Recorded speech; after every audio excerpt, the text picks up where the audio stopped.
All right, let's talk about the book of Ecclesiastes. If you've ever read it, you know it can feel like one of the most puzzling, cynical, and contradictory books you'll ever come across. It kind of feels like a beautiful mess, right? But what if I told you there's a key, a surprising key, that makes the whole thing click into place? The guy who wrote it, this teacher, he's wrestling with this massive question. He looks at life from our perspective, what he calls life under the sun, and he asks, with our limits and the fact that we all die, does any of this actually matter? Is it all just pointless? And this is where you get whiplash. On one hand, the author says everything is hevel. It's a Hebrew word that means something like smoke or vapor. Basically, it's fleeting and meaningless. Super pessimistic. But then, almost in the same breath, he says the best thing you can do is eat, drink, and enjoy your life. So, which is it? Is life a meaningless drag, or is it a gift we're supposed to enjoy? So yeah, this brings us to what you could call the Ecclesiastes paradox. How can one book of wisdom hold two ideas that seem to be complete opposites? It's a puzzle that has left people scratching their heads for centuries. And just when you think it can't get any weirder, the book ends with this. For a lot of people, this final command feels so out of place. It's like a later editor got nervous and thought, whoa, this book is a little too wild, let's tack on a nice, safe religious ending to clean it up. But is that really what's going on here? To solve this whole puzzle, we absolutely have to decode that final phrase. Because fear God, well, that's the key that unlocks the whole thing. And it probably doesn't mean what you think it means. Now check this out. It gets really interesting when you put it next to another wisdom book, Proverbs. Proverbs says the fear of the Lord is the beginning of wisdom. It's where you start. But Ecclesiastes presents it as the conclusion, the end of the whole matter. Now that's not a contradiction. It's more like they're two sides of the same truth, the bookends for the entire journey of wisdom.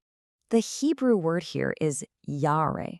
And this is so important. We hear the word fear, and we think terror, right? Being scared out of your mind. But that's not it at all. It's much more about a proper posture, a sense of awe, of reverence. It's about looking at the universe and acknowledging, okay, I am not the one in charge here. It's not about being scared. It's about being humble. And here is the big reveal. This whole idea isn't just tacked on at the end. It's not a correction. It is the central thread that's been woven through the entire book from the very beginning. Let me show you the evidence. So, way back in chapter 3, right after that famous A Time for Everything poem, the teacher is thinking about how unpredictable life is.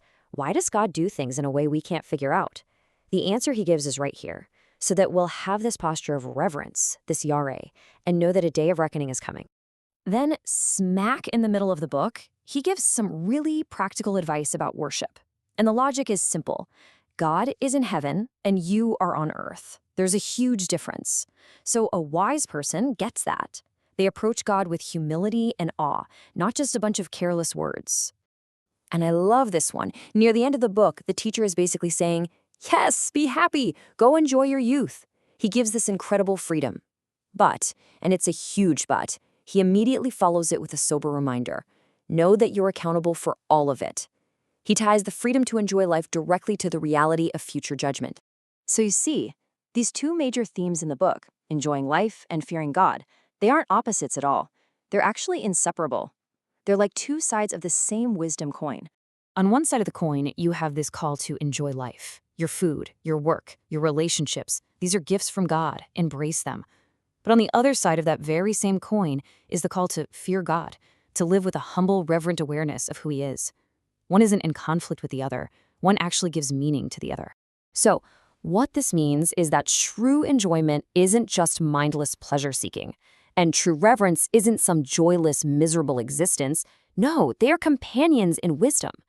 Think of it this way. One provides the opportunity for joy, the gift itself, and the other provides the perspective that makes that joy truly meaningful. Okay, so this brings us full circle, back to that controversial ending. What about that theory that someone came along later and added it to fix the book? Well, once you see the evidence we've just walked through, that theory really just falls apart. The theme of reverent accountability is woven into the book from start to finish. We saw it in chapter 3, chapter 5, and chapter 11. To get rid of the ending, you'd have to start tearing pages out of the rest of the book too. The evidence for it being original is just too strong. So no, the ending is not a last-minute fix. It's the powerful, logical climax of the entire investigation. After looking at all of life's frustrations and fleeting pleasures, the teacher lands on the one thing that holds it all together: a life lived with profound joy in the gifts of today and a sober reverence for the God who gives them. And that really leaves us with a question for ourselves, doesn't it? In our own uncertain world, which is full of hevel, that smoke, what would it look like to actually hold these two things together? To live a life of both profound joy and sober reverence. How might that change the way you live right now?